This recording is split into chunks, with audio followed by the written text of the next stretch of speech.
يتلو عليهم آياته ويزكيهم ويعلمهم الكتاب والحكمة وإن كانوا من قبل لفي ضلال مبين. صلوات بشيخ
وَيُعَلِّمُهُمُ الْكِتَابَ وَالْحِكْمَةَ، اس کے بعد انہیں کتاب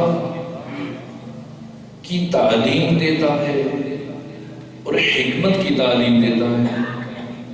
ایک سفر ہے جو میں آپ کی مدد سے طے کرنا چاہ رہا ہوں، لیکن آئیے پہلے مرحلے میں یہ طے کرتے ہیں کہ امیین سے مراد کون ہے۔ آیا وہ عرب معاشرہ، حجاز کا وہ خطہ کہ جس میں ختمی مرتبت مبعوث پر رسالت ہوئے، امیین سے مراد صرف وہ لوگ ہیں، یا امیین کا دائرہ اس سے وسیع ہے؟ صادق آل محمد اس آیت کی تفسیر میں یہ فرماتے ہیں کہ امیین سے مراد کون کون ہے؟ فرمایا قیامت کے دن جب تمام اولین و آخرین جمع ہوں گے، تمام تر انبیاء، اولیاء، صالحین، اتقیاء، مسلمین، اس کائنات کے تمام تر دانشور، اسکالرز، علماء، فقہاء، سب کے سب جمع ہوں گے قیامت کے دن، اولین و آخرین۔ اور ایسے عالم میں جب میرے جد بزرگوار رسول اللہ کی سواری میدان محشر میں داخل ہوگی تو پروردگار فرمائے گا جبریل اٹھو اب پڑھو هو الذی بعث فی الامیین رسولا۔ ختمی مرتبت کے برابر میں ہر انسان امی ہے، خواہ وہ نبی کیوں نہ ہو۔ کسی سے تقابل ممکن نہیں ہے۔ کس سے تقابل کرے؟ کس سے تقابل کرے؟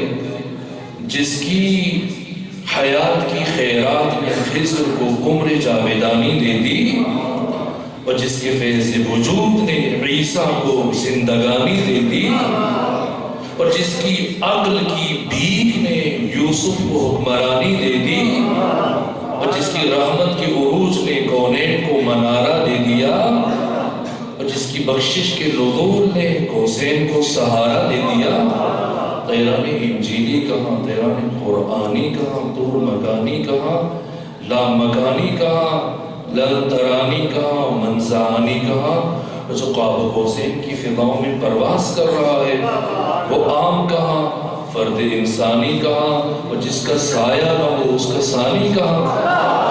دنا خطل اللہ فکان قاب قوسین۔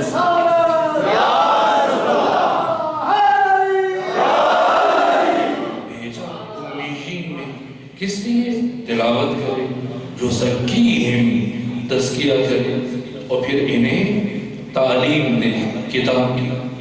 آئیے اسی آیت کی تفسیر کے ضمن میں کس طرح سے ختمی مرتبت میں تعلیم دی، اور پیغمبر اکرام اسلام کی نگاہ میں علم کی اہمیت کیا ہے؟ عجیب ہے۔ ختمی مرتبت کے اگر وہ فرامین اور احادیث جو صرف علم اور معرفت پر ارشاد فرمائے، انہیں جمع کیے جو کئی جلدیں وجود میں آتی ہیں۔ فرمایا کہ عالم کی صحبت میں ایک لمحے کا بیٹھنا عابد کی 70 سال کی عبادت سے افضل ہے۔ یہاں تک فرمایا کہ مداد العلماء افضل من دماء الشہداء، عالم کے قلم کی سیاہی شہیدوں کے خون سے زیادہ مقدس ہے۔ یہ علم کی اہمیت ہے۔ مسجد میں داخل ہوئے، دیکھا دو گروہ ہیں، ایک گروہ مناجات میں مصروف ہے، نوافل کی ادائیگی میں مصروف ہے، دعائیں پڑھ رہا ہے، تسبیح میں مصروف ہے، اور ایک گروہ دائرہ بنا کر علمی مسائل پر گفتگو کر رہا ہے۔ مسجد میں داخل ہوئے، دونوں کو دیکھا، تبسم فرمایا اور کہا کہ دونوں خیر پر ہیں، دونوں اچھے عمل میں مصروف ہیں، لیکن میں پہلے گروہ میں نہیں بیٹھوں گا بلکہ دوسرے میں بیٹھوں گا۔ کیوں؟ اس لیے کہ مجھے لوگوں کو باشعور بنانے کے لیے بھیجا گیا، لوگوں کو عالم بنانے کے لیے بھیجا گیا۔ ختمی مرتبت کی یہ تڑپ تھی، اس لیے یہاں تک کہ اپنی زندگی کے آخری ایام میں، اور یہ حدیث صحیح بخاری موجود ہے، ابو ہریرہ نے اسے نقل کیا کہ پیغمبر کی زندگی کے آخری ایام میں، لیکن کس قدر حریص ہیں اپنی امت کو، اپنے عزیزوں کو باشعور اور بامعرفت بنانے کے لیے۔ رسول اللہ بنا رسول اللہ الفجر، رسول اللہ نے ہمارے ساتھ صبح کی نماز پڑھی، فجر کی، ثم صعد المنبر، پھر ممبر پر تشریف لے گئے، فخطبنا، خطبہ دیا، حتی ہونا فی الظہر، یہاں تک کہ ظہر کا وقت آیا، نزل فصلی، نیچے اترے نماز پڑھی، ثم صعد المنبر، پھر ممبر پر تشریف لے گئے، فخطبنا، پھر خطبہ دیا، وَأَخْبَرَنَا بِمَا كَانَ وَمَا يَكُونُ إِلَى يَوْمِ الْقِيَامَةِ، اور رسولوں نے ہمیں اس سب کی خبر دے دی جو ہو چکا، جو قیامت تک وقوع پذیر ہوگا۔ یہ کیسا عمل ہے؟ ہم اس سے کیا سمجھتے ہیں؟ آیت اللہ ہبت الدین شہرستانی، یہ نجف اشرف کی بہت بزرگ علمی شخصیت ہے، اور العلم کے نام سے یہ ایک رسالہ نکالتے تھے نجف سے، اور اس رسالے کی پشت پر انہوں نے پیغمبر اسلام کی 4 احادیث کو درج کیا ہوتا تھا ہر شمارے کی پشت پر، اور 3 زبانوں میں ان احادیث کا ترجمہ لکھتے تھے، فارسی میں، انگلش میں اور فرانسیسی زبان میں، اور یہ رسالہ پوری دنیا میں جاتا تھا۔ یہ 4 احادیث میں پہلی، طلب العلم فریضۃ علی کل مسلم و مسلمہ،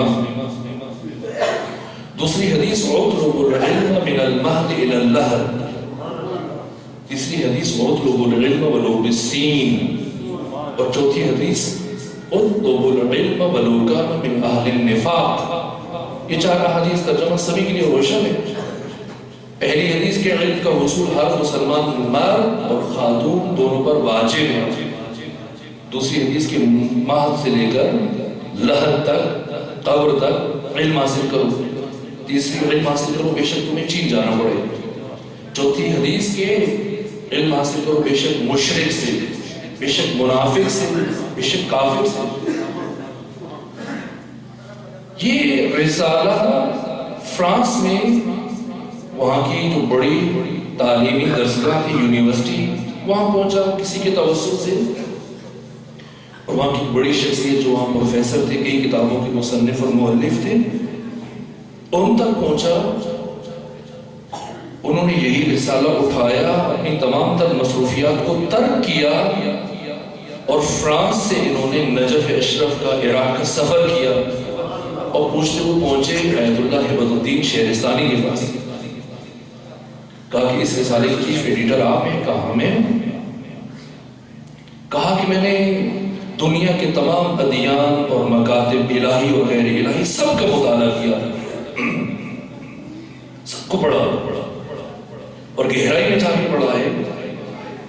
دنیا کی کسی آئین میں، دنیا کی کسی مکتب اور منشور اور دین اور مذہب میں علم اور معرفت کے حصول پر اتنی زیادہ تاکید نہیں کی گئی جتنی تاکید اسلام میں کی گئی، اور آپ کے مکتب کے بانی محمد رسول اللہ نے تاکید فرمائی ہے۔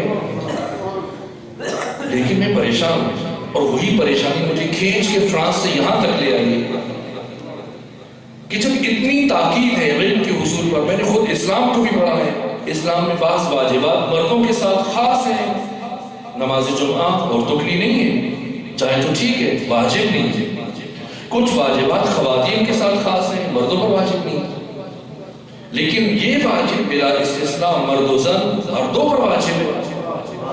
جنس کی قید نہیں ہے، جنڈر کی قید نہیں ہے، عمر کی قید نہیں ہے، سن و سال کی قید نہیں، من المہد الی اللحد، جگہ کی قید نہیں، بے شک چین جانا پڑے، استاد کی قید نہیں ہے، بے شک منافق ہو، مشرک ہو، کافر ہو، لوگ جان بیچ کر بھی جو علم و ہنر ملے، جس سے ملے، جہاں سے ملے، جس قدر ملے، اتنی تاکید۔ لیکن جب میں عالمی معاشرے پر نگاہ ڈالتا ہوں تو دیکھتا ہوں کہ سب سے زیادہ جاہل اس دنیا میں خود یہی مسلمان ہیں، ترحالی کی سب سے زیادہ تاکید اسلام نے کی ہے علم و معرفت کے حصول پر، لیکن اسی دین کے پیروکار، اسی رہبر اور ہادی کے ماننے والے سب سے زیادہ جاہل ہیں، بے معرفت ہیں، بد تہذیب ہیں۔ میں اس لیے اٹھا ہوں اس کلام کو پڑھ کے وہاں سے، تاکہ آپ مجھے جواب دیں کہ آخر کیا وجہ ہے اس اس کے لڑ و اسباب کیا ہے؟ علامہ نے جواب دیا. میں زیادہ تفصیل سے مسائل کو عرض نہیں کر سکتا، کچھ نتائج ہیں جو آپ کے ثبوت کرنا چاہ رہا ہوں. ایک جملہ جو میں ارشاد فرمایا، کہا اس لیے کہ پیغمبر اسلام نے جس دروازے کو باب معرفت اور باب علم قرار دیا تھا، امت نے اور مسلمانوں نے اسی دروازے کو جلا کے راکھ کر دیا.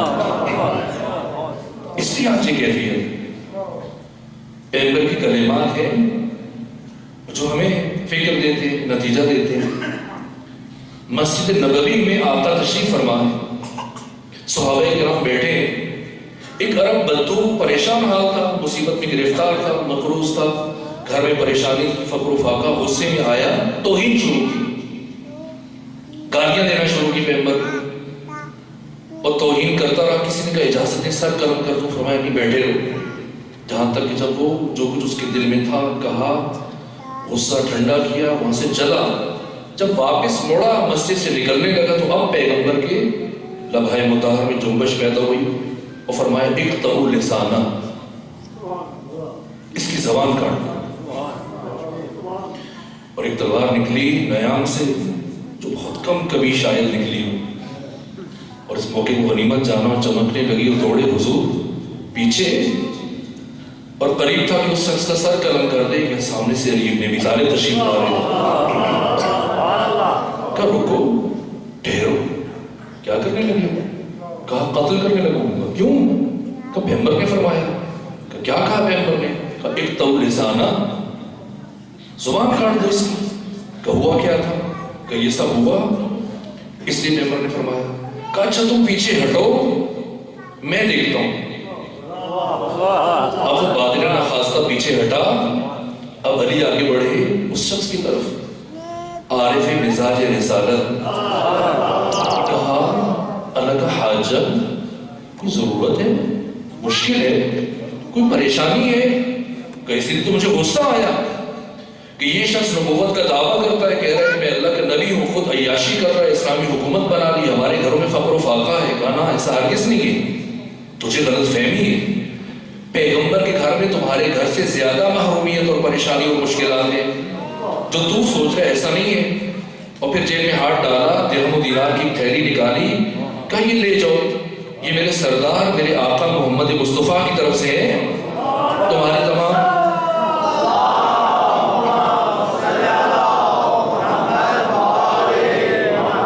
تمہاری ضرورتیں پوری ہو جائیں گی. اس نے وہ درہم و دینار کی تھیلی لی. جب سنا پیغمبر کی طرف سے تو خوشی سے مسکراتا ہوا پیغمبر کی تعریفیں کرتا ہوا چلا کہ میں تو غلط فہمی کا شکار ہوا تھا، وہ تو نوازنے والے ہیں. اور وہ جو قتل کرنے کے ارادے سے آیا تھا غصے سے واپس مڑا، پیغمبر کے پاس پہنچا، کہا یا رسول اللہ یہ علی نے کیا کیا؟ تو کیا کیا؟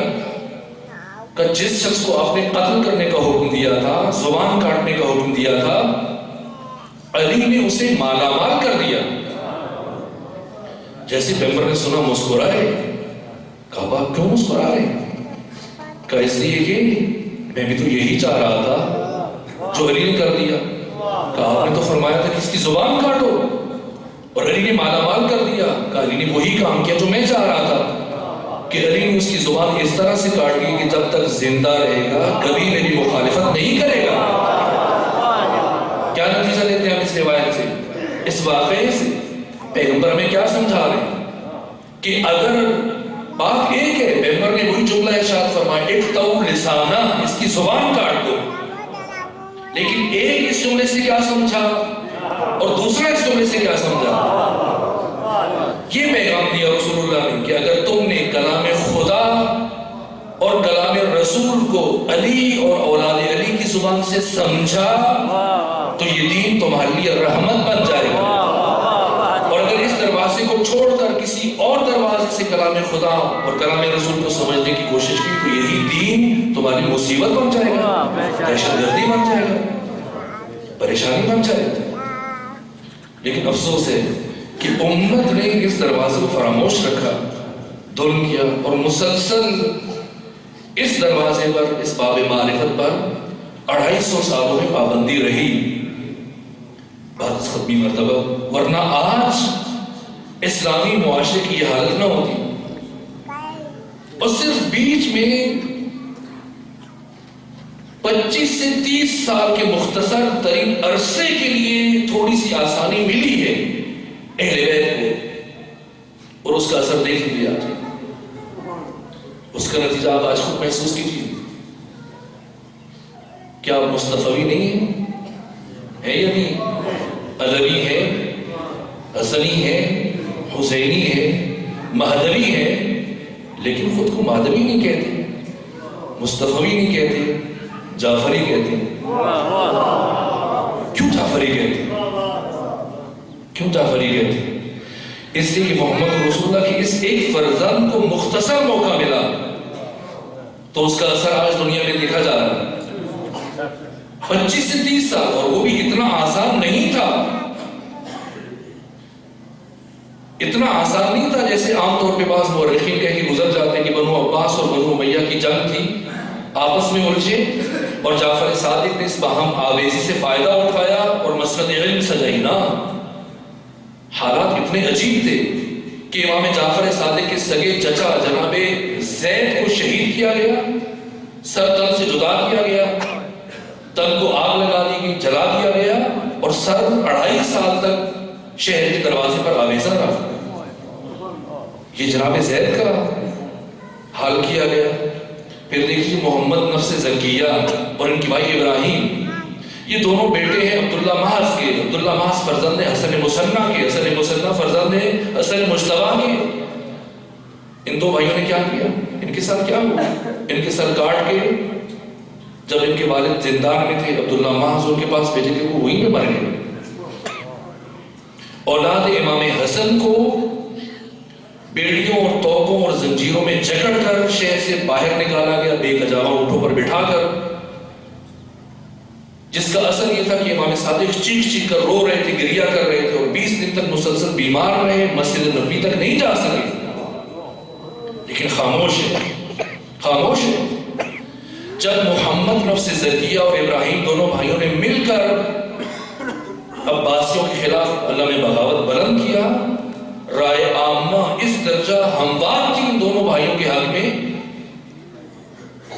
کہ امام مالک نے اور نعمان بن ثابت، امام ابو حنیفہ نے، امام اعظم، ہر دو نے محمد نفس زکیہ کی مدد اور نصرت کے وجوب کا فتویٰ لے دیا. لیکن صادق آل محمد خاموش ہے. کیوں خاموش ہے؟ ابو مسلم خراسانی نے پورا ایران اپنے قبضے میں لے لیا اور خط لکھا، فرزند رسول آئیے ایران کی حکومت سنبھال لے. خاموش ہے.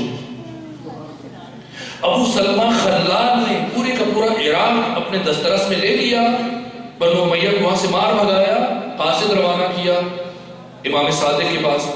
امام صادق مسجد نبوی میں چراغ روشن کیا، قرآن مجید کی تلاوت میں مصروف ہے. جیسے قاصد آیا، آ کر پیغام لے کے امام خط پڑھا، اس کا ایک طرف رکھ دیا، قرآن کی تلاوت مصروف ہو گئی. وہ کافی وقت جب گزر گیا، قاصد نے کہا کہ مجھے کہا کہ جواب لے کے آنا ہے. جب تک جواب نہیں دے گا میں واپس نہیں جاؤں گا. کہا جواب چاہیے؟ کہا جواب لے کے جاؤں گا. وہی خط اٹھایا، اٹھا کر جس چراغ کی روشنی میں قرآن مجید کی تلاوت کر رہے تھے اسی لوگ کے سپرد کر دیا. اور جب سارا خط جل گیا تو کہا جاؤ اب جا کر ابو سلمہ خلال کو جواب دو کہ جعفر صادق کے پاس تمہارے اس خط کا، اس کے علاوہ جعفر صادق کے پاس کوئی جواب نہیں ہے. کیا کیا؟ صبر کے تلخ گھونٹ پیے. کس لیے؟ کس لیے؟ میں تھوڑا سا امام کی زندگی کا یہ پہلو تاکہ پیغمبر کی حیات طیبہ کا تسلسل بھی ہمارا روشن ہو جائے. مشکل ترین مراحل اب جب کہ بنو امیہ اور بنو عباس باہم آویزی میں مبتلا ہے، آپس میں الجھے ہوئے ہیں، حالات کسی حد تک آسودہ ہیں. وہ بیج جو شہادت امام حسین کے اثر سے بنو امیہ کے خلاف دلوں کی سرزمین میں اگا تھا، وہ تناور درخت بن چکا تھا. صورتحال بدل گئی. صادق آل محمد نے فائدہ اٹھایا اور مسجد نبوی میں کیفیت یہ تھی کہ ایک وقت میں 4000 شاگردوں کو تعلیم دیتے تھے، مختلف علوم پڑھاتے تھے. یہی باب کیمیا فادر آف کیمسٹری جابر بن حیان کون ہے؟ امام صادق کے شاگرد ہیں. امام صادق کی شاگرد 400 رسالے تالیف کی کتابیں لکھی ہیں. آج بھی ان کی کتابیں موجود ہیں. انہی کی ایک کتاب کی شروع میں یہ جملہ موجود ہے آج بھی. کہا کہ قیامت تک کوئی بھی انسان میرے کسی نظریے کو رد نہیں کر سکتا. کیوں؟ اس لیے کہ میں امام جعفر صادق کا شاگرد ہوں.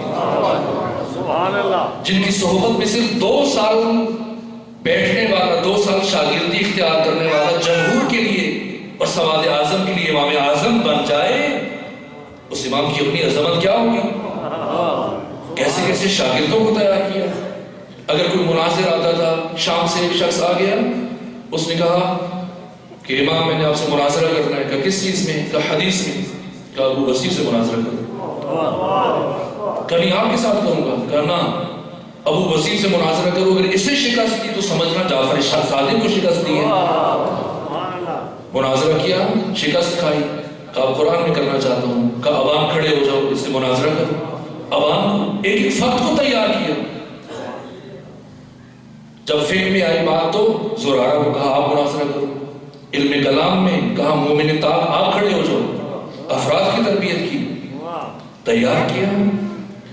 اور ایسا نہیں ہے. امام صادق عجیب انداز ہے حضرت کا. 11 ائمہ میں سے سب سے طولانی ترین عمر امام صادق کی ہے. طولانی ترین عہد امامت بھی امام صادق کا. 65 سال عمر اور 35 سال عہد امامت. ان 35 سالوں میں خود بچپنے سے، ابھی عمر 4 سال ہے،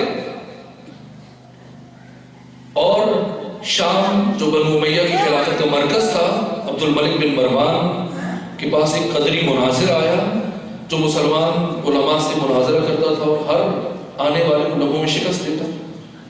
بالآخر جب کوئی بھی نہیں بچا، سب نے شکست کھائی. اس نے مدینے میں خط لکھا امام محمد باقر کی طرف کہ آئیے اس قدری مناظر کے ساتھ مناظرہ کیجیے کہ اسلام کی عزت کا سوال ہے. چونکہ اس نے کہا یا تو میرے نظریات کو قبول کریں یا پھر مجھ سے گفتگو کریں، کسی کو لے کے آئے. اب جب خط بھیجا تو امام تشریف نہیں لے گئے کسی عذر کے باعث. اپنے 4 سالہ فرزند امام صادق کو روانہ کیا، اور جیسے ہی پہنچے تو وہ مناظر ہنسا. کہا کہ آپ بڑے جب ختم ہو گئے تو بچوں میں مقابلے میں لے کے آئیں گے. تو وہ خود سر پکڑ کے بیٹھ گیا. عبد الملک بن مروان کہ بالآخر کیا کیا ہے محمد باقر نے؟ خود نہیں آ سکتے تو نہ آتے، لیکن کسی بچے کو کوئی مذاق ہے. جب دونوں کی کیفیت دیکھی فرمایا کہ پریشان نہ ہو، تو مجھے زیادہ وقت نہیں لگے گا. بس جب بڑوں نے شکست کھا لی تو بچہ اگر شکست کھا لیتا ہے اس میں کوئی مذائقہ نہیں. میں مختصر اشارہ دے دوں تاکہ آگے بڑھ سکوں. وہ قدری مناظر تھا جس کی پہلی بات اور پہلا نظریہ یہ تھا کہ انسان اپنے تمام تر امور میں، افعال میں، اعمال میں، اپنے کاموں میں مختار محض ہے. اللہ کو بندے کی کسی عمل میں اور کسی کام میں حق کے مداخلت حاصل نہیں ہے. اس کی پہلی بات تھی. جب اس نے کی، امام صادق نے فرمایا قرآن جانتے ہو؟ کہا میں حافظ کل قرآن ہوں. کہ ٹھیک ہے پھر سورہ فاتحہ پڑھو. اس نے سورہ فاتحہ شروع کی. بسم اللہ الرحمن الرحیم الحمد للہ رب العالمین الرحمن الرحیم مالک یوم الدین ایاک نعبد و ایاک نستعین. آگے پڑھنے لگا. امام اشارہ کے رکو ٹھہرو. کہا کیوں؟ مکمل کرنے دیں. کہا نہیں ضرورت نہیں ہے. یہ جس نے کہا ایاک نعبد و ایاک نستعین، تو جب خود تمہارا عقیدہ یہ ہے کہ اللہ کو بندے کے کسی عمل میں اور کسی فعل میں مداخلت کا حق حاصل نہیں ہے، تو پھر ایاک نستعین کہہ کہ خود اسے مداخلت کا حق کیوں دے رہے ہو؟ سر جھکا دیا. کہا اللہ اعلم حیث یجعل رسالتہ. اللہ بہتر جانتا ہے کہ کسے اپنا عہدہ رسالت و امامت عطا کرے پوری زندگی میں. اور جب اپنا عصر شروع ہوا امامت کا، اسلامی دنیا کی صورتحال بہت عجیب تھی. ہر طرف سے شرک اور کفر کی آوازیں بلند ہو رہی تھی. کوئی خدا کا انکار کر رہا تھا، کوئی خود خدائی کا دعویٰ کر رہا تھا، کوئی امامت کا انکار کر رہا تھا. ہر طبقہ فکر کے ساتھ امام نے کس طرح سے اور زیادہ وقت نہیں لگا دیتے. امام کا عجیب اسوہ تھا، شیوا تھا. کسی نے خدائی کا دعویٰ کیا کہ میں خدا ہوں کیونکہ میں خالق ہوں. ابن درہم نام تھا اس کا. یہ شخص مٹی اور پانی کو اس ترتیب سے ملاتا تھا آپس میں کہ اس سے حشرات و خاص پیدا ہو جاتے تھے اور رینگنا شروع ہو جاتے تھے. اس نے کہا دیکھو میں ان کا خالق ہوں, میں نے پیدا کیا. اور بہت سارے لوگوں نے اس کی خدائی کا اقرار کر دیا. امام کو جب پتہ چلا اپنے شاگردوں کے ساتھ اٹھے گئے, کہا ابن درہم میں نے سنا ہے کہ تم نے خدائی کا دعویٰ کیا. کہا ہاں میں خدا ہوں. کہا کیسے؟ تو دیکھیے میں نے ان کو خالق کیا. کہا کر کے دکھاؤ. اس نے امام کے سامنے مٹی پانی کو ملایا اور تھوڑی دیر کے بعد اشارت ورس پیدا ہو گئے, رینگنے لگے. کہ دیکھیے میں نے خلق کیا. اچھا تم نے خلق کیا؟ یہ بتاؤ ان کی تعداد کیا ہے؟ یہ تو نہیں معلوم. کہ ان میں سے نر کتنے اور مادہ کتنے ہیں؟ یہ بھی نہیں معلوم. اچھا تم اگر ان کے خالق ہو تو پھر جو مشرق کی طرف ہے نہیں کہ وہ مغرب کی طرف چل پڑے, جو مغرب کی طرف ہے اسی کو مشرق کی طرف چل پڑے. کہ یہ تو میں نہیں کر سکتا. کہ اجل نہ تو تمہیں ان کی تعداد کا علم ہے, نہ نر و مادہ کو جانتے ہو, اور نہ تمہیں اتنی قدرت حاصل ہے, ان پر تصرف حاصل ہے کہ تمہاری بات مانے اور چل پڑے تمہارے کہنے پہ. تو پھر تم خدائی کا دعویٰ کر رہے ہو کہ دیکھو ان کی تعداد یہ ہے. امام نے بتائی نر اتنے ہیں اور مادہ اتنے ہیں, اور پھر مشرق والوں کو حکم دیا مغرب کی طرف چل پڑو اور چل پڑے, اور مغرب والے مشرق کی طرف چل پڑے. کہ دیکھو اس سب کے باوجود کہ میں ان کی تعداد کا بھی عالم ہوں, ان کی جنس سے بھی باخبر ہوں, اور یہ میرا حکم بھی مان رہے ہیں, اس کے باوجود میں خدائی کا ادعا نہیں کر رہا بلکہ خدا کا نائب ہوں اور خدا کا بندہ ہوں. اور اگر انہیں زبان مل جائے تو یہ سب کے سب زبان حال سے اس خدا کی تسبیح اور تمجید میں مصروف ہیں. اس طرح سے طالب ہوا جس نے خدائی کا. ایک خدا کا منکر تھا ابو شاکر دیسانی. اب امام کا اسلوب دیکھیے, انداز دیکھیے, جو اس کا آنے والے کا شعبہ ہے اسی طرح سے اس سے گفتگو کرتے ہیں. ابو شاکر دیسانی آیا, یہ پرندوں کا کاروبار کرتا تھا, جانور رکھے ہوئے تھے, مرغی خانہ بنایا ہوا تھا. یہ خدا کا منکر تھا. پہنچا امام کے پاس تو اس کے ساتھ بچہ بھی تھا. اب بیٹھا آ کے اس کی گود میں بچہ ہے, تو بچے نے انڈا اٹھایا ہوا تھا. گفتگو شروع ہوئی, امام کا انداز دیکھیے. کہا ابو شاکر بات کرتے ہیں توحید خدا پہ اور خدا کے وجود پر, لیکن تم مجھے ایک ایسے قلعے کے بارے میں بتاؤ کہ جس کے اندر 2 دریا ہیں اور ان 2 دریاؤں کے درمیان کوئی دیوار نہیں ہے, اس کے باوجود ان 2 دریاؤں کا پانی آپس میں نہیں ملتا, اور اب جب کہ وہ قلعہ چاروں طرف سے بند ہے تو ایک دن اسی قلعے کے اندر سے ایک زندہ جیتی جاگتی مخلوق باہر نکل آتی ہے. تعجب سے کہتے ہیں ایسا قلعہ کہاں ہے؟ امام نے فرمایا چشمے بصیرت چاہیے, دیکھنے والی آنکھ چاہیے. یہ قلعہ تمہارے بیٹے کے ہاتھ میں اگر اٹھا کے دیکھو تو بتاؤ کون ہے وہ ذات جو ان 2 پانیوں کو آپس میں ملنے نہیں دے رہی, اور وہ کون ہے کہ جو اس بند قلعے سے ایک زندہ مخلوق کو باہر نکالتی ہے. شرمندہ ہو کا مان لیا, خدا کا اقرار کیا, طائب ہوا, مسلمان ہو گیا. یہ اسلوب ہے امام کا, انداز ہے. ایک شخص تھا, اس کا نام عبداللہ تھا. آیا, امام شاگرد بیٹھے ہزاروں کی تعداد میں مسجد نبوی میں درس دے رہے. پہنچا کہ جعفر صادق آج میں آپ کے ساتھ مناظرے کے لیے آیا ہوں, میں نے سنا آپ سب کو لاجواب کر دیتے ہیں, لیکن آج مجھے جواب دیجیے, میں آپ کو شکست دوں گا. تو کیا کس بارے میں بات کرنا چاہتے ہو؟ کہا خدا کے وجود کے بارے میں. اچھا ٹھیک ہے بات کرتے ہیں, لیکن یہ سب مجھے جانتے ہیں, جتنے بھی بیٹھے ہیں انہیں پتا ہے کہ میرا نام جعفر صادق ہے.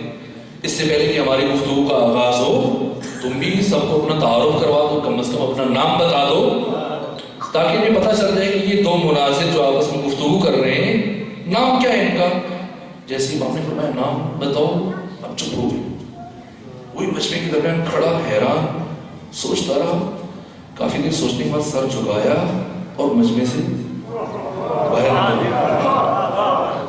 امام کی صحابی نے کہا کہ ہم تو خوش تھے کہ آیا ہے, آپ اس سے گفتگو کرتے, ہمیں بھی فائدہ پہنچتا, لیکن آپ نے اس سے بات نہیں کی, مناظرہ نہیں کیا. امام نے فرمایا مناظرہ تو شروع کے ختم بھی ہو گیا. کہ ہم نے تو کچھ نہیں سنا. کہ آنے والے نے اپنی شکست کا اعتراف بھی کر لیا. کہ کیسے, کیا ہوا؟ کہا کہ آنے والا میرے پاس آیا تاکہ خدا کے وجود سے متعلق میرے ساتھ بحث اور مناظرہ کرے, اور میں نے اس سے اس کا نام پوچھا, اور اس کا نام عبداللہ تھا, اور کافی سمجھدار آدمی تھا. جب میں نے نام پوچھا تو یہ سمجھ گیا کہ جعفر صادق کیوں نام پوچھ رہے ہیں. اب اگر وہ اپنا نام بتا دیتا تو بھی پھنستا ہے, اور نہ بتائے تو بھی پھنستا مسئلہ ہے، اس لیے کہ اگر وہ اپنا نام بتا دیتا تو اب اگلا سوال میں نے یہ کرنا تھا کہ جب کوئی اللہ ہی نہیں ہے اور وجود نہیں رکھتا تو عبداللہ کہاں سے آ گیا؟ کیوں سوچتا امام کا؟ وجہ تھی، یہی وجہ تھی کہ جیسی بنو عباس کو تھوڑی سی کامیابی ملی، ادھر سے امام مسند علم سجا چکے تھے، پوری اسلامی دنیا میں دور دراز سے مختلف شہروں سے شاگرد امام کے پاس آ رہے ہیں، مختلف طبقات، مختلف گروہوں سے تعلق رکھنے والے افراد آ کر مختلف علوم پڑھ رہے ہیں امام سے۔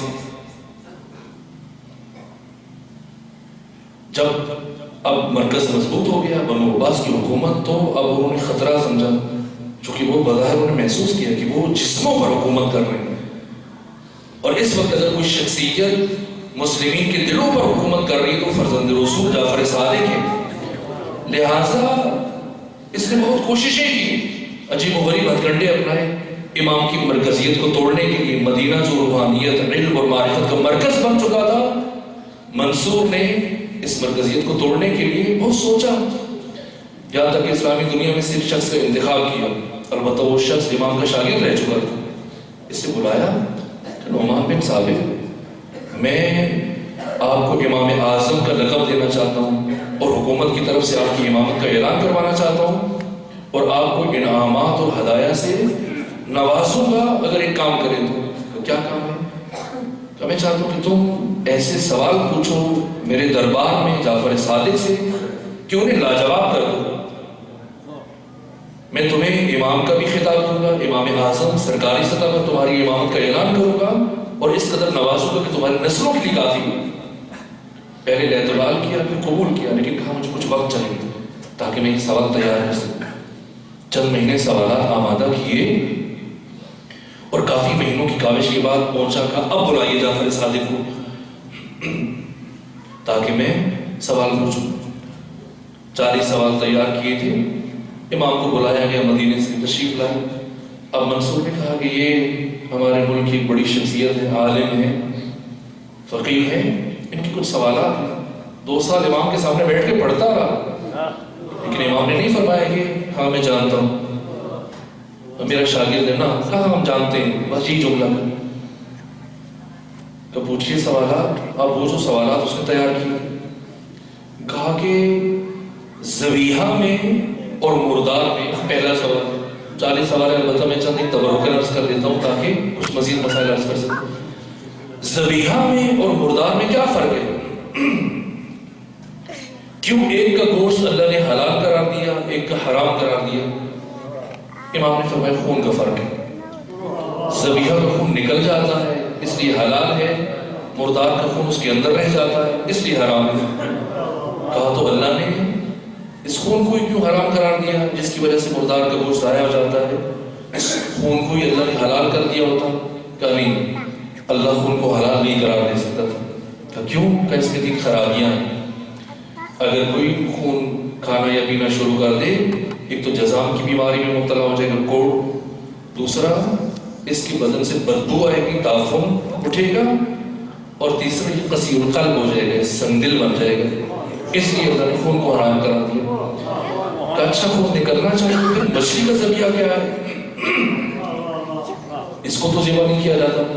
امام نے فرمایا مچھلی کا پانی کے باہر آ کر مرنا ہی اس کا ذبیحہ ہے، اور دوسرا مچھلی کے اندر گوشت خون کی مقدار اتنی کم ہوتی ہے کہ وہ اس کی گوشت کو فاسد نہیں کرتی۔ کہا کہ اللہ صرف عربی زبان جانتا ہے؟ کہ نہیں، ہر زبان جانتا ہے۔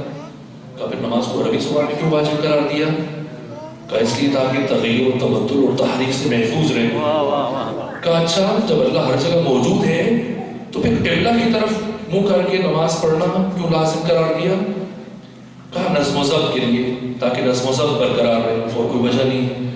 کہا اگر اسلام میں نظم و ضبط کی اتنی اہمیت ہے تو اللہ نے پھر موت کا ایک وقت اور سبب کیوں نہیں معین کر دیا؟ کہ یہ رحمت الہی کے منافی ہے، ورنہ انسان موت سے غافل ہو جائے اور خدا کی معصیت میں مصروف ہو جائے۔ کہ اچھا ایسی جنت کا کیا فائدہ ہے کہ انسان خود تو جنت میں چلا جائے اور سارے رشتہ دار، بہن بھائی، دوست احباب، ماں باپ جہنم میں چلے جائیں، جب جب دوستوں کی اور بہن بھائیوں کی یاد آئے گی تو یہ جنت اس کے لیے جہنم بن جائے گی؟ فرمایا نہیں، ایسا نہیں ہوگا۔ کیوں نہیں ہوگا؟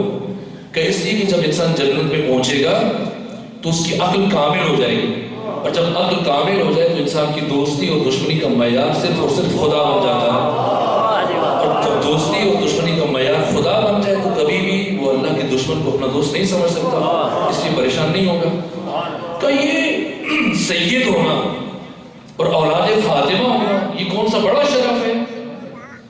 فرمایا کہ یہ شرف کم ہے کہ سب ہمارے نسب میں شامل ہونے کی کوشش کرتے ہیں لیکن ہم کسی کے نسب میں داخل ہونے کی کوشش نہیں کرتے۔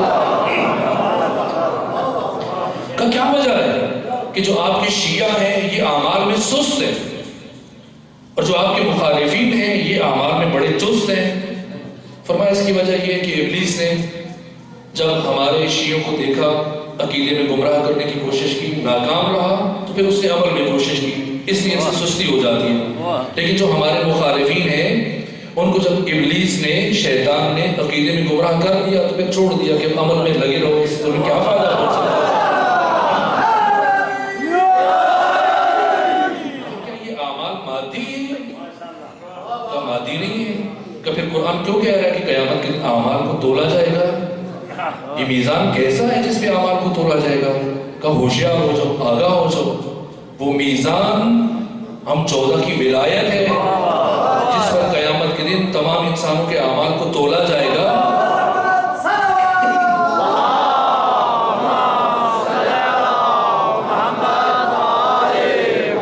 جیسے امام نے ایک ایک سوال کا جواب دیا، بصریوں کا نظریہ بیان کیا، کوفیوں کا نظریہ بیان کیا، اہل مدینہ کے علماء کا نظریہ بیان کرتے تھے، اور آخر میں قرآن و حدیث سے اپنا جواب بیان کرتے تھے۔ ایک ایک سوال کا جب جواب دیا اس قدر خیرہ ہوا، اس قدر متاثر ہوا، نعمان بن ثابت بھول گیا کس کے دربار میں کھڑا ہے، بعد میں کیا ہو سکتا ہے، اس قدر امام کے جلال و جمال سے متاثر ہو کہ وہیں پر کھڑا ہو گیا۔ کہا کہ اے جعفر صادق، آج کے دن نعمان بن ثابت یہ گواہی دیتا ہے کہ اس کائنات میں چشم فلک نے، آسمان کی آنکھ نے جعفر صادق سے بڑا عالم نہیں دیکھا۔ اعتراف کیا۔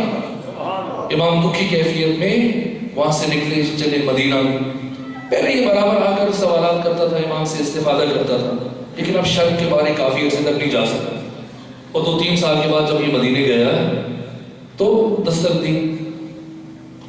امام نے قادم سے پوچھا کون ہے، اس نے بتایا کہ اس طرح سے نعمان ہے آپ کے شاگرد۔ فرمایا اس سے کو نہیں ملوں تو، لیکن یہ نہیں گیا، کھڑا رہا، یہاں تک کہ کوفہ سے کچھ مومنین آئے ملاقات کے لیے، انہیں اجازت ملی تو یہ بھی ساتھ اندر چلے گئے۔ جب گئے تو بیٹھتے ہی امام کے سامنے سوال شروع کر دیے۔ کہا کہ امام، میں نے سنا کہ کوفے میں اصحاب رسول پر سب کیا جاتا ہے، توہین کی جاتی ہے، لعن طعن کی جاتی ہے، اور وہ آپ کے ماننے والے ہیں، آپ انہیں منع کریں۔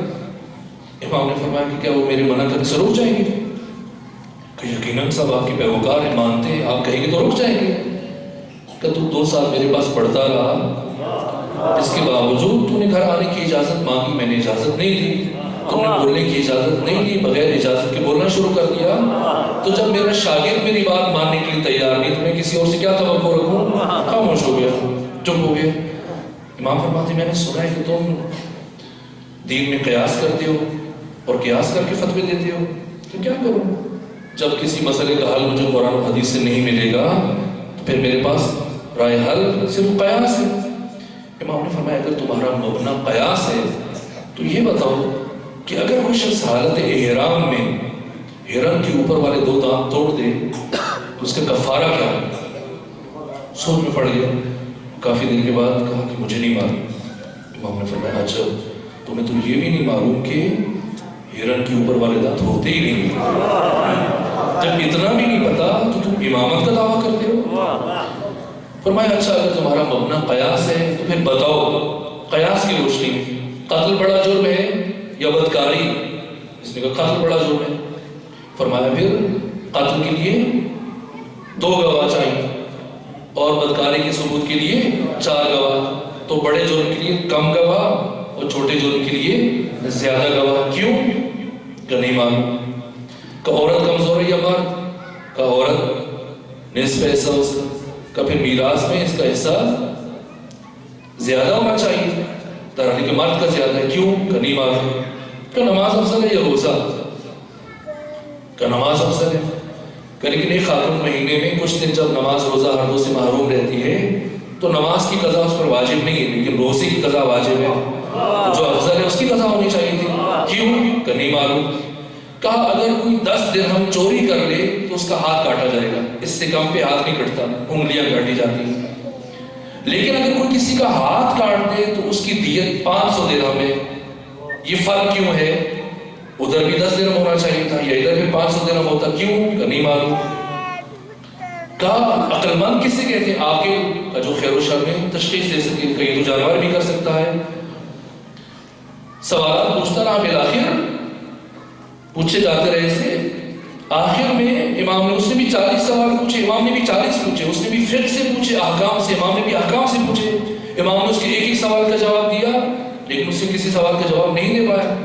آخری سوال پوچھا، کہا ابو حنیفہ یہ بتائیے کہ ایک شخص اگر آپ کی دعوت کرتا ہے، کھانے پہ بلاتا ہے اور آپ کو بہترین کھانا کھلاتا ہے، لیکن جب اٹھتے ہیں تو وہ جتلانا شروع کر دیتا، بعد میں کبھی ملے تو آپ سے حساب لینا شروع کر دے کہ بتاؤ تم نے میرے گھر میں کیا کیا کھایا تھا، کیا سوچو گے اس کے بارے میں؟ پہلے یہ آیت پوچھی، ثم لتسألن یومئذ عن النعیم، کہ پھر ان سے قیامت کے دن نعمتوں کے بارے میں سوال کیا جائے گا۔ کہیں کون سی نعمت ہے کہ قیامت کے دن اللہ ان کے بارے میں پوچھے گا؟ کہ یہی نعمت ہے جو ہم کھاتے ہیں، پیتے ہیں، پہنتے ہیں۔ کہا اگر کوئی شخص دعوت کرے، اچھا کھلائے پھر بعد میں یہ کرے تو کیا سوچو گے اس کے بارے میں؟ کہ یہی سوچوں گا کہ بڑا بخیل شخص ہے، ہم ظرف ہے، تو کہا اللہ کے بارے میں کیا خیال ہے؟ یقیناً ذات خدا سے بالاتر ہے کہ وہ دنیا کی ان نعمتوں کے بارے میں پوچھے جو ایک عام شخص کے لیے مناسب نہیں سمجھ رہے ہو۔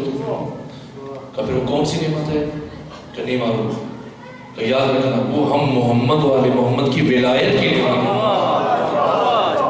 جس کے بارے میں قیامت کے دن پوچھا جائے گا۔ جب یہ صورتحال دیکھی، کسی طرح سے منصور امام کے علم کا راستہ نہیں روک سکا، امام کی شخصیت پوری اسلامی دنیا میں اس درجہ وسعت آتی رہی، لوگ بڑھتے رہے امام کی طرف، اور شاگردی کا سلسلہ ہزاروں تک پھیل گیا، اور مسلسل پوری دنیا سے ایک شخص اٹھتا ہے، سفر کر کے جاتا ہے، اپنے مسائل جا کر امام جعفر صادق سے پوچھتا ہے۔ اب اس نے اس دروازے کو روکنے کے لیے ایک اور حکم جاری کیا پوری اسلامی دنیا میں کہ جو بھی جعفر صادق کے پاس جائے گا اسے سرکاری خزانے میں 1 درہم ٹیکس جمع کروانا پڑے گا، جرمانہ ہے۔ لیکن اگر کوئی ہمارے امام سے مسئلہ پوچھے گا تو اسے انعام کے طور پر 1 درہم ملے گا۔ اب مومنین اور علمدوز حضرات پریشان ہو گئے کہ کیا کریں؟ پورا دن لگا کے پہلے محنت مزدوری کریں اور شام کو 1 درہم ملے گا، وہ جا کے مسئلہ پوچھے تو پھر گھر کیسے چلے گا؟ ایک مومن گیا امام کے پاس کہ اب کیا کریں، اب تو آپ کے پاس آنا مشکل ہو گیا۔ تو مشکل کشا کے فرزند نے مسکراتے ہوئے جواب دیا کہ اس میں پریشان ہونے کی بات نہیں ہے، پہلے وہاں چلے جایا کرو اور مسئلہ پوچھ کے درہم لے آیا کرو، اور پھر وہ درہم یہاں لے کے آؤ، دین لے کے چلے جایا کرو۔ یہی مزہ، یہ 25 سے 30 سال کا عرصہ ملا ہے ائمہ میں سے رسول اللہ کے صرف ایک فرزند کو، لیکن آپ دیکھ لیں پوری اسلامی دنیا میں اس سے پہلے کہ کوئی اور بات کرے، ابن تیمیہ نے یہ جملہ کہا کہ ٹھیک ہے ابو حنیفہ امام صادق کے شاگرد تھے لیکن بعد میں ان سے آگے نکل گئے۔ اس سے پہلے کوئی مکتب اہل بیت کا عالم اٹھتا اور جواب دیتا، خود مولانا شبلی نعمانی نے جواب دیا۔ کہا یہ ابن تیمیہ کو کیا ہو گیا؟ ابو حنیفہ نعمان بن ثابت لاکھ مفتی اور مجتہد صحیح، لیکن علم و فضل و کمال میں انہیں جعفر صادق سے کیا نسبت ہے؟ فقہ و کلام، حدیث، علوم قرآن، بلکہ جتنے بھی علوم ہیں یہ سارے کے سارے جعفر صادق کے گھر سے چلے ہیں۔ یہ شبلی نعمانی نے کہا۔ آج دیکھ لیجئے جو جامعۃ الازہر اس وقت اہل سنت قدیمی ترین یونیورسٹی ہے، حوزہ ہے ان کا مصر میں، وہاں کے وائس چانسلر سے پیچھے چلے جائیے، شیخ سلیم شلتوت، انہوں نے یہ حکم جاری کیا، ان کا یہ فتویٰ موجود ہے کہ اس دنیا کے تمام مسلمان یہ جو 5 فقہ ہیں، مالکی، شافعی، حنبلی، حنفی اور جعفری، ان 5 میں سے کسی ایک کی اتباع و پیروی کر سکتے ہیں۔ ایک فرزند کو موقع ملا، اگر ائمہ کو موقع ملتا تو یقینی صورتحال نہ ہوتی. آپ کے امام نے سختیاں جھیل کر علم کا باغ علم سجایا اور اتنے آثار چھوڑے ہیں تنہا امام صادق نے علم اور معرفت کی دنیا میں کہ آج آپ پوری اسلامی دنیا میں سر بلند کر کے فخر کے ساتھ اپنا تعارف کروا سکتے ہیں کہ میں جعفری ہوں. اسی اعتبار سے آج ہماری ذمہ داریاں بھی زیادہ ہیں. اللہ نہ کرے کہ مکتب اہل بیت اور مکتب جعفر صادق کا کوئی شاگرد اور پیروکار جہالت کا شکار ہو جائے.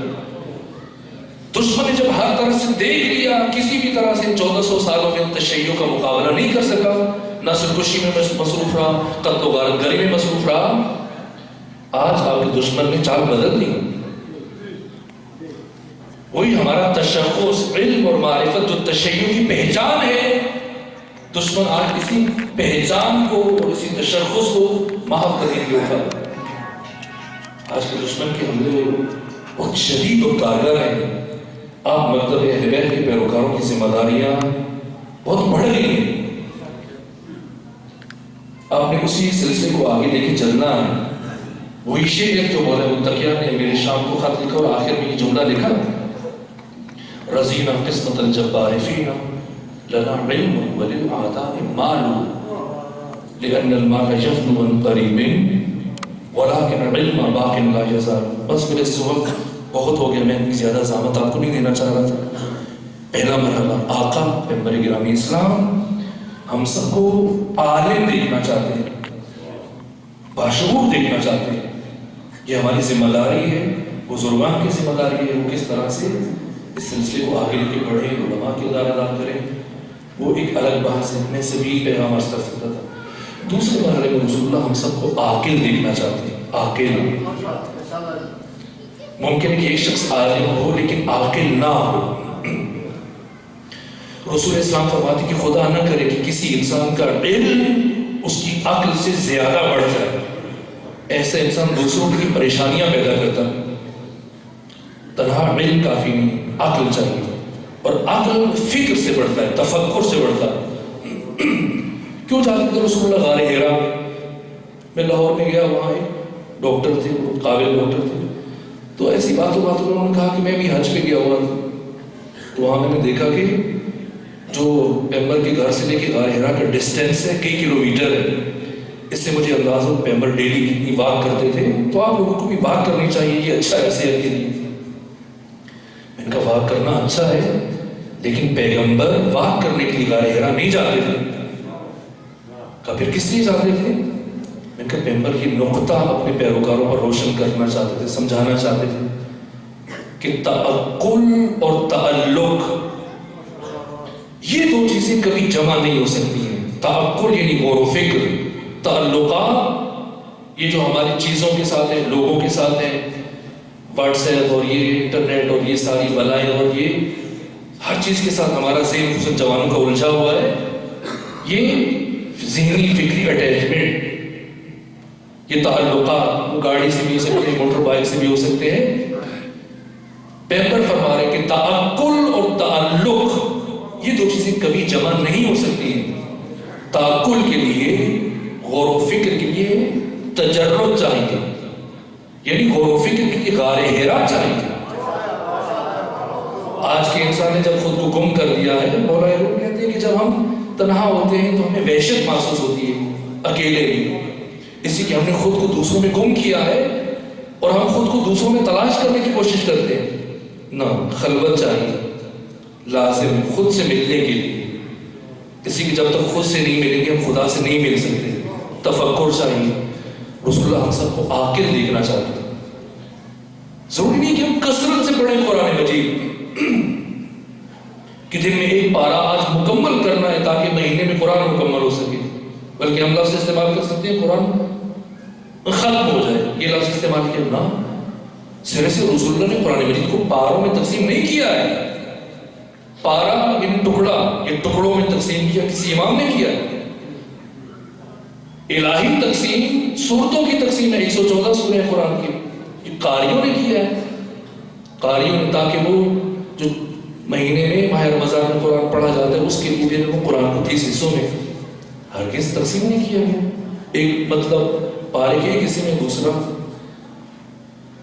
یہ نہیں ہے ضروری کہ ہم ہر روز ایک پارہ پڑھیں تاکہ مہینے میں قرآن ختم ہو جائے، نہ، اسلام ہم سے یہ نہیں چاہتا کہ آنکھیں بند کر کے پڑھتے رہیں بسم اللہ سے والناس تک ایک رات میں پورا قرآن پڑھ لیں، نہ،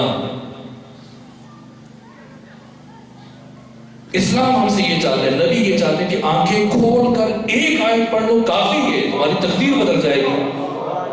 لیکن مسلمان آنکھیں بند کر کے لگا ہوا ہے اور صبح جب اٹھتا ہے تو وہی ہے چار بے ڈھنگی جو پہلے تھی سو اب بھی۔ ہم کیوں مجلس امام حسین کو ختم قرآن سے افضل مانتے ہیں؟ اس لیے کہ قرآن زیادہ پڑھا جائے سمجھا نہ جائے اس کی حیثیت اور ہے، لیکن تھوڑا پڑھا جائے اور سمجھا جائے اس کی حیثیت اور ہے۔ مجلس امام حسین نے پڑھی تو ایک آیت چاہتی ہے، لیکن ایک گھنٹہ یہ کم و بیش مقرر اور خطیب جو اس کو سمجھانے میں اور لوگوں کے دلوں تک پہنچانے میں کوشش کرتا ہے، اس کا اثر الگ ظاہر ہوتا ہے۔ ایک آیت بس ہوگا انسان کی زندگی بدل سکتی ہے۔ پیغمبر اسلام بیٹھے، جوان آیا، کہا یا رسول اللہ، آپ کے اخلاق سے متاثر ہو کر میں نے کلمہ پڑھ لیا، مسلمان ہو گیا، لیکن اب دین کو نہیں سمجھتا، آپ مجھے کچھ وقت دیں، دین کی جزیات سمجھائیں۔ تو چونکہ تیزی سے لوگ مسلمان ہو رہے تھے، اس لیے پیغمبر کے پاس زیادہ وقت نہیں ہوتا تھا۔ اپنے سینئر صحابی عبداللہ بن مسعود سے کہا کہ آپ انہیں اپنا شاگرد بنا۔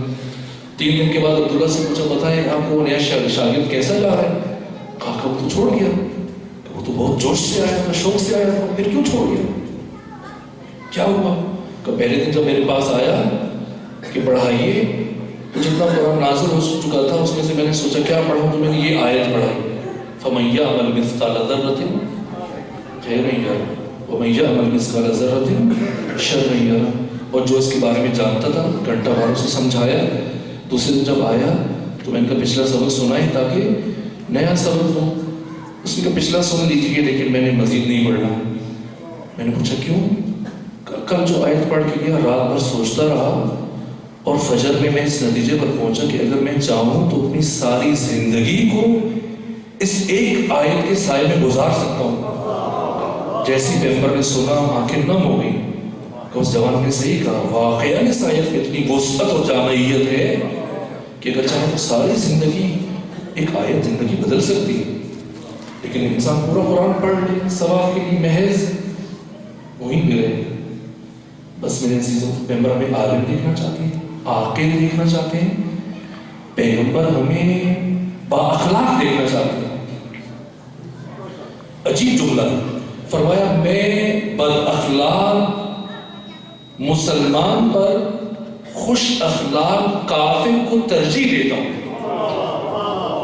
مسلمان بد اخلاق ہے، حضور کو پسند نہیں ہے، کافر ہے لیکن خوش اخلاق ہے، کہا یہ مجھے عزیز ہے، عزیز ہے۔ مسجد میں بیٹھے ہیں، صحابہ کرام موجود ہیں، ایک عرب بدو آیا، غصے میں آ کر پیغمبر کے سامنے کھڑا ہوا، صحن مسجد میں پیشاب کر دیا، خود کو بے لباس کیا، کھڑے کھڑے پیغمبر کی نگاہوں کے سامنے مسجد میں پیشاب کر دیا۔ یہ مسجد ہے، اگر کوئی آپ کے سامنے یہاں تھوک دے، بتائیں کیا کریں گے؟ کیا کریں گے؟ کم سے کم کیا کریں گے؟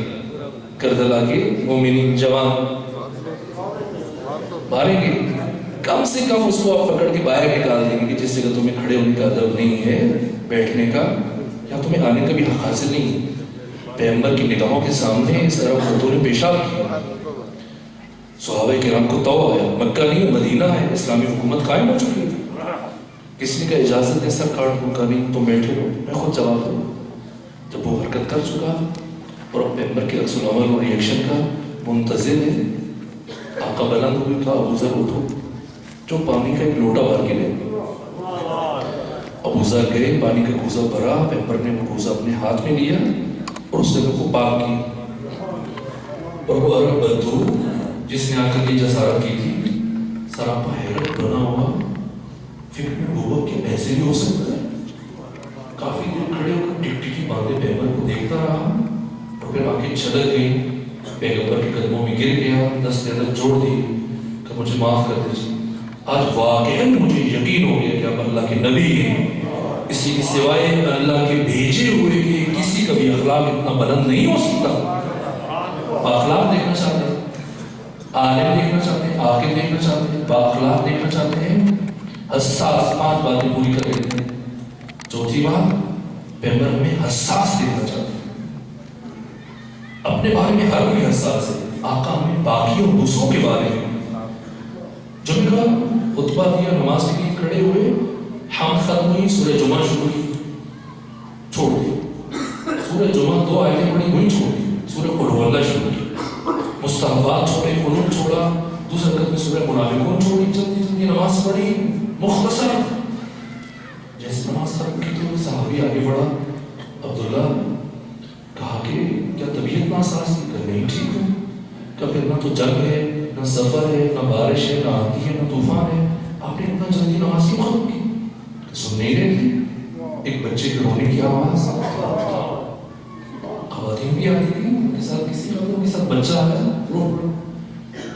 اور جب تک یہ بچہ روتا رہے گا اس کی ماں کے دل کو تکلیف پہنچے گی, یہ بے قرار رہے گی. اور اسلام ماں کے دل کو قرار دینے کے لیے آیا, اس کو بے چین کرنے کے لیے نہیں آیا. آقا ہمیں حساس دیکھنا چاہتے ہیں. اور آخری بات, 5ویں بات عرض کروں, گفتگو ختم کر دوں. آقا ہمیں شخصیت دیکھنا چاہتے ہیں, باوقار دیکھنا چاہتے ہیں, خوددار دیکھنا چاہتے ہیں. اب میں روایات سے اجتناب کرتے ہوئے بات سمیٹتا ہوں. آپ کو گوار نہیں کہ ان کا امتی کسی غیر کے سامنے سر جھکائے. اس وقت پاکستان میں جو ہمیں سب سے بڑی مشکل درپیش ہے, یہی مشکل ہے. آقا اپنی امت کو باوقار دیکھنا چاہتے ہیں, خوددار دیکھنا چاہتے ہیں, شخصیت دیکھنا چاہتے ہیں. لیکن آپ ڈھونڈیں ذرا پاکستان میں جائیں, صوبائی اسمبلیوں میں چلے جائیں, قومی اسمبلیوں میں چلے جائیں, پارلیمنٹ میں چلے جائیں, یونیورسٹیز میں چلے جائیں, مسجدوں اور مدرسوں میں چلے جائیں, ڈھونڈیں اگر کوئی شخصیت مل جائے آپ کو جس شخصیت نے اس ملک کا خواب دیکھا تھا. کس لیے دیکھا تھا؟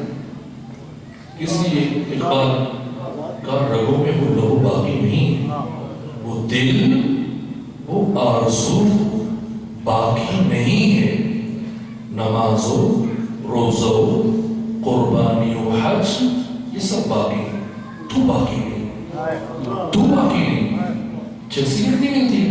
آپ دیکھیں بہار میں ایک لیڈر گیا ہندوستان سے جا کے, کیا باتیں کی وہاں پہ, کہا کہ اب تو کوئی اختلاف ہی نہیں ہے, جو فلمیں وہاں دیکھی جاتی ہیں وہ یہاں دیکھی جاتی ہیں, جو تہذیب ادھر ہے وہ ادھر ہے. ادھر سے خود ایک مرتبہ میڈیا میں چند مہینے پہلے کہا کہ اب میرا آئیڈیا اقبال ہے, میں ان کے کلام کو پڑھا, بہت متاثر ہوا. خاص سمجھے اقبال کو, پاکستان کی اساس یہی 2 قومی نظریہ ہے, جو کہ 2 ایسی اقوام کی جن کی تہذیبیں الگ ہیں, طرز بدوباش الگ ہے, طرز معاشرت الگ ہے, رہن سہن الگ ہے, سب کچھ الگ ہے, مل کے نہیں رہ سکتی. یہی پاکستان کا فلسفہ وجودی ہے, اس میں جاسوسی نہیں نفی کرتی. آپ کو ہر طرف بولے ملے, شخصیت میں اور مکتب شخصیت پروری. خود اقبال آپ جب کہتے ہیں شخصیت چاہیے تو آپ بتائیں شخصیت کہاں سے ملتی؟ عجیب جملہ ہے. یہ طویل ترین نظم ہے, بات مختصر کر دی. کہا کہ مادرارا اسوے کامل بطول. کیوں اقبال نے کہا, کیوں کوئی اور خاتون نہیں ملی پوری اسلامی دنیا سے؟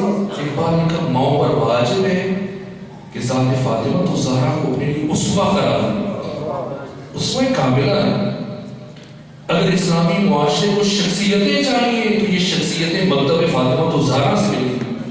کس کس کو تراشا, کیسے کیسے کردار. میں نے پچھلی گفتگو میں کچھ باتیں کی تھی, اور ایک کردار ہے جس کے لیے اہتمام ولادت سے پہلے کیا جا رہا ہے. ابھی وہ شخصیت دنیا میں نہیں ہے. بیوی نے اپنی زندگی میں 2 لباس تیار کیے اپنے ہاتھ سے. ایک علیگری کرتا جو وہ جنگوں میں اپنی زرہ کے نیچے پہنتے تھے اور بعد میں آئمہ میں منتقل ہوتا ہوا اب امام زمانہ کے پاس ہے. اور دوسرا کرتا جو بیوی نے اپنے ہاتھ سے سیا اس مولود کے لیے جو اس وقت دنیا میں نہیں تھا, ابوالفضل العباس کی. بیوی کی وصیت میں خصوصی طور پر ذکر ہے, یہ شخصیت ہے ابوالفضل العباس. یہاں تک کہ جب بولے متقیہ کہیں اپنے بھائی عقیل سے کہوں کہ ماہر علم انصاب عرب میں ڈھونڈے مجھے کربلا میں اپنے بیٹے حسین کی نصرت کے لیے ایک شجاع جوان چاہیے جو میرے بیٹے کی فوج کا سپہ سالار بن سکے، ایسی خاتون کا انتخاب کریں کسی خاندان سے، آپ کو بہتر پتا ہے۔ عقیل گئے قبیلہ بنی کلاب کے پاس، جب انہوں نے سنا کہ حضرت نے پیغام بھیجا، خوش ہوئے، ایسے بڑا شرف کیا ہے کہ داماد مصطفیٰ ہمارا داماد بنے۔ عقیل نے کہا علی کی شرط ہے کہ خود خاتون سے پوچھا جائے، اگر وہ راضی ہیں تب آپ دو گا، ورنہ نہیں۔ جب ام البنین سے پوچھا گیا جن کا نام بھی فاطمہ ہے، تو ان کا مجھے تو کچھ نہیں معلوم، لیکن رات جب میں سو رہی تھی تو میں نے عالم خواب میں ایک انتہائی نورانی چہرے والی بیوی کو دیکھا جو مجھ سے فرما رہی تھی کہ ام البنین مبارک ہو، تم میرے بیٹے ابو الفضل عباس کی ماں بننے والا۔ جب یہی ام البنین کی شادی ہو گئی، آئیں گا کیا انداز ہے آنے کا اب وقت نہیں بیان کروں، یہاں تک کہ جب ابو الفضل عباس کی ولادت ہوتی ہے، بولے متقیہ نے داہنے کان میں آذان کہی، بائیں کان میں اقامت کہی، پیار کیا۔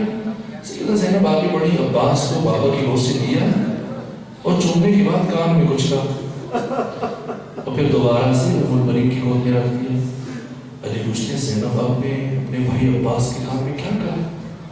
کہ بابا ماں فاطمہ الزہرا کی وصیت پہ عمل کیا۔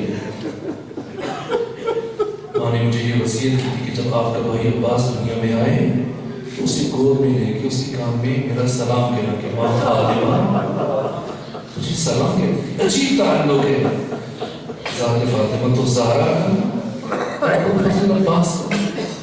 یہاں تک کہ روایت میں نے دیکھی کہ ایک مرتبہ ام البنین گھر میں پریشان چل رہی ہیں، علی گھر میں داخل میں سلام کیا، کہا ام البنین کیا ہوا، کیوں پریشان؟ کہا بہت وقت ہو گیا فجر سے ابو الفضل عباس گھر سے گئے ہیں، ابھی ہنگام غروب ہے، واپس نہیں آئے۔ کوئی بات نہیں، عباس چھوٹے نہیں ہیں، آ جائیں۔ کہ نہیں میں حاسدین مدینہ سے ڈرتی ہوں، کوئی میرے بچے کو نقصان نہ پہنچا دے، اگر ممکن ہو تو جا کر دیکھ لیں، عباس کو لے آئیے۔ حضرت گئے، جنت البقیع کی طرف بڑھے، دیکھا کہ ابو الفضل عباس قبر کے پاس بیٹھے ہیں، گریہ کر رہے ہیں۔ جب علی قریب گئے تو یہ کلمات عباس کی زبان پر جاری کہ ماں میں نے سنا ہے کہ کسی نے آپ کے دروازے کو آگ لگا، کسی نے آپ کے اوپر تازیانے برسائے، اے کاش میں ہوتا تو دشمن سے پوچھتا کہ اسے اتنی بڑی جرأت کیسے ہوتی ہے۔ یہ تعلق ہے فاطمہ اور عباس کا۔ علی آگے بڑھے، عباس کو سینے سے لگایا، گھر کی طرف لے کے چلے، کہا بیٹا آپ یہاں کیسے آئے، آپ کی ماں پریشان ہے ام البنین؟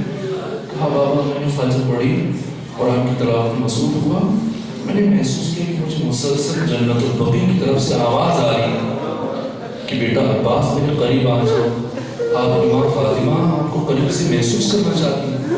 یہ تعلق ہے اور یہی اثر ہے، یہی اثر ہے۔ کربلا میں ایک ہی سپاہی کا انتخاب حسین ابن علی نے کیا، لیکن حسین کی فوج کے سپہ سالار کا انتخاب علی و فاطمہ نے کیا، اپنی زندگی انتخاب کیا۔ کیا شخصیت ہے! ابو الفضل عباس کسی خاص گروہ یا فرقے کا سرمایہ نہیں ہے۔ یہ علامہ تقی مصباح یزدی نے یہ جملہ کہا کہ دنیا میں اب تک 21 تہذیبیں گزر چکی اور ان تہذیبوں میں الگ الگ ویلیوز ہیں، قدریں ہیں، لیکن ایک قدر اور ویلیو ایسی ہے کہ دنیا کی ہر تہذیب اسی قدر کے لحاظ سے دیکھتی ہے، سب سے زیادہ اہمیت دیتی ہے، اور وہ وفا ہے۔ اور اس کائنات میں سب سے بڑی وفادار ترین ذات ابو الفضل عباس ہے۔ عباس سرمایہ بشریت ہے، قیامت تک آنے والا انسان فخر کر سکتے ہیں کہ ہمارے درمیان میں سے ایسا انسان گزر کے جا چکا۔ یہاں تک کہ غیر مسلم ایک ہندو بھی یہ کہا کہ ہے جہاں میں اس قدر مخمور غم عباس کا اور نقشی سجدہ بن گیا ہے ہر قدم عباس کا، اور بدعتیں کہہ کے مسلمان جب الگ ہو جائیں گے ہندو ہو کر ہم اٹھائیں گے علم عباس کا۔ ناز بشریت یہ وفا، آپ سبب مختصر ہے تو جملے عرض کروں۔ جب چلے مدینہ سے تو انداز دیکھیں جو مدینہ میں ہوا، جو ولید کے دربار میں پیش آیا وہ آپ کے سامنے ہے، اس سے پہلے آپ کا بچپن کے واقعات وہ آپ کے سامنے ہے۔ جب مدینہ سے چلے سیدھے میں تعارض فرماتے ہیں کہ باقی تمام جوان اور اصحاب اور مخدرات عصمت و طہارت کی سواریاں پیچھے، فرزند رسول اللہ آگے آگے آپ کی سواری میں، اور دو ہستیاں پیغمبر کے فرزند کے ساتھ ساتھ ہیں، ایک علی اکبر اور ایک عباس۔ علی اکبر کا گھوڑا دائیں طرف ہے مدینے سے لے کے مکہ اور مکہ سے کربلا تک، اور ابو الفضل عباس بائیں طرف چلتے ہیں، لیکن علی اکبر کی سواری حسین کی سواری کے ساتھ چلتی تھی، اور عباس فاصلہ رکھ کے چلتے تھے لیکن نگاہیں حسین کے بھی میں رکھتے تھے۔ کسی صحابی حسین نے پوچھا عباس جب نگاہیں حسین میں رکھتے ہو تو فاصلہ رکھ کے کیوں چلتے ہو؟ کہا ادب اجازت نہیں ہے، میرا قد تھوڑا بڑا ہے، آقا کا قد متوسط ہے، اگر مل کے چلوں گا تو میرا سر اونچا نظر آئے گا، یہ ادب۔ اور 9 محرم کے واقعات دیکھیں، پرشیا میں اپنے ذوالجوشن کے ساتھ گفتگو دیکھی، اور یہاں تک کہ جب عاشور کا دن آیا، کیا ادب ہے، کیا وفا ہے۔ میں پھر کسی دن ابو الفضل عباس کی شخصیت سے متعلق کچھ گزارشات عرض کروں گا، لیکن اب مختصر کروں۔ وہ شجاعت ہے کہ 36,000 سے کم از کم 8,000 افراد کا پہرا ہے شد فرات پر، اور عباس اجازت مانگے کم از کم پانی کے لیے، اور حسین بھی جانتے ہیں اتنی طاقت ہے 8,000 کی صفوں کو چیر کر جا کے جب جا رہے تھے، جی کیفیت تھی، بیویاں بچے خیام کے دروازے پہ آ کے سب کھڑے ہو گئے عباس کو جاتے ہوئے دیکھ کے، یہاں تک کہ فضا نے کہا جو بچیاں اور جو مخدرات اس وقت خیمے کے اندر رہ گئے، کہو تو مجھ سے پوچھا کرتے تھے سب کہ علی خیبر میں کیسے لڑے، خندق میں کیسے لڑے، بدر حنین میں کیسے لڑے، اور اگر علی کی تلوار دیکھنا چاہتے ہو، علی کی جنگ دیکھنا چاہتے ہو تو ابو الفضل عباس کو میدان میں جاتے ہوئے دیکھو۔ یہ انداز ہے۔ بس ایک جملہ آپ کی مصیبت ہے، یہ شجاعت ہے۔ ام البنین یہ دشمن راوی کرتا ہے، مدینے کا سابق گورنر مروان بن حکم کہتا ہے کہ میں نے دیکھا کہ ام البنین فاطمہ الزہرا کی قبر پر جا کر بیٹھتی ہیں اور اس طرح سے مرثیہ پڑھتی ہیں کہ اے بیوی فاطمہ، میں آپ کو آپ کے بیٹے عباس کی شہادت کا بھروسہ دیتی ہوں۔ کبھی بھی مجھے یقین نہیں آتا کہ میرا بیٹا عباس مر گیا ہے، کسی نے میرے بیٹے کو قتل کر دیا، چونکہ میں جانتی ہوں کہ میرا بیٹا کتنا بڑا شجاع ہے، یقین نہیں آتا مجھے عباس کی موت۔ لیکن جب سنتی ہوں کہ کسی نے سکینہ کے رخسار پہ تماچے مارے اور کسی نے زینب بنت علی کے سر سے نیزے سے ردا کھینچی، پھر مجھے یقین آ جاتا۔ اور ایک جملہ عرض کروں اور زامہ تمام کر دوں۔ جب اسیروں کو قافلہ لوٹا ہوا واپس مدینہ پہنچا اور ام البنین فضل کی انگلی پکڑ کے استقبال کیا، اور جیسے ہی سامنا ہوا سید سجاد سے، پہلا جملہ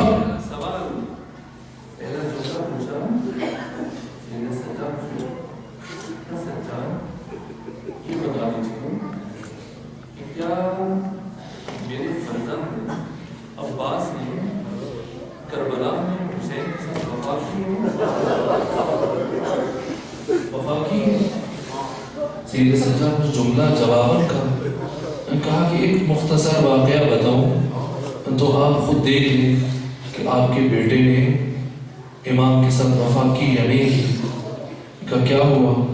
کہا جب 11 محرم کو ہم کربلا سے چلے تو میری سواری عمر سعد کی سواری کے قریب تھی، اور جب ہم کربلا سے روانہ ہوئے کوفہ کی طرف تو سنان ابن انس میرے بابا کا قاتل وہ عمر سعد کے قریب آیا اور میرے بابا کے قتل کی تفصیل بیان کرنا شروع کی. کہا عمر صاحب جب میں نے حسین بیری کے گلوئے اطہر پر ضربیں چلانا شروع کی، پہلی ضرب چلائی تو حسین کی زبان پر یہ ذکر جاری ہوا، رضا بقضائک وتسلیما لامرک لا معبود سوا یا غیاث المستغیثین. یہاں تک کہ جب میں نے دوسری ضرب چلائی تو بھی حسین کی زبان پر یہی کلمات جاری ہوئے، اور جب تک میں ضربیں چلاتا رہا حسین مسلسل ذکر خدا میں مصروف رہے. لیکن جب میں نے ضربیں چلانے کے بعد حسین کا سر حسین کی تن سے جدا کیا اور پھر میں نے حسین کے بالوں میں ہاتھ ڈال کے حسین کے سر کو بلند کیا تو میں نے محسوس کیا کہ حسین کے لب ہل رہے ہیں. میں نے سوچا اب حسین کیا کہتا ہے، اب حسین کس ذکر میں مصروف ہے. جب میں نے اپنے کان حسین کے لبوں کے قریب کیے تو اس وقت حسین کے لبوں سے صرف ایک آواز آ رہی تھی، عباس عباس.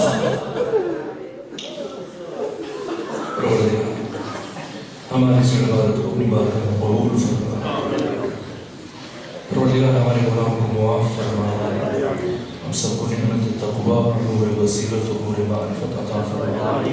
جو مومن مریض ہیں انہیں شفا عطا فرما، جو تندرست ہیں ان کی تندرستی دور فرما، جو پریشان ہیں ان کی پریشانی دور فرما، جو بے اولاد ہیں انہیں اولاد عطا فرما، جو رحلت کر کے سب کو جوارے حلوے میں جگہ عطا فرما. پروردگار علم اسلام کو سب بلند فرما، علم کفر کو سب نگو فرما، امام زمانہ کی سپاہیوں کی حفاظت فرما. پروردگار یوسف زہرا کی ظہور میں تعجیل فرما. پروردگار آقا کے سپاہی دنیا میں جہاں بھی مصروف جہاد ہیں سب کو فتح و نصرت و کامیابی، خصوصاً وہ مجاہدین جو سامرہ میں اور حرم زینبی کے دفاع میں مصروف ہیں سب کو کامیابی عطا فرما.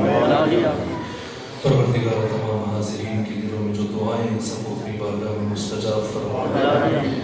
خصوصاً مولانا سید واجد حسین نقوی ان کے درجات کو بلند فرما، ان کی صغیر و کبیرہ گناہوں کو معاف فرما، ان کی قبر برزخ و آخرت کی تمام مشکلات کو آسان فرما اور جوال اہل بیت میں جگہ عطا فرما. بحق محمد و آل محمد اللہم صلی اللہ علیہ محمد و آل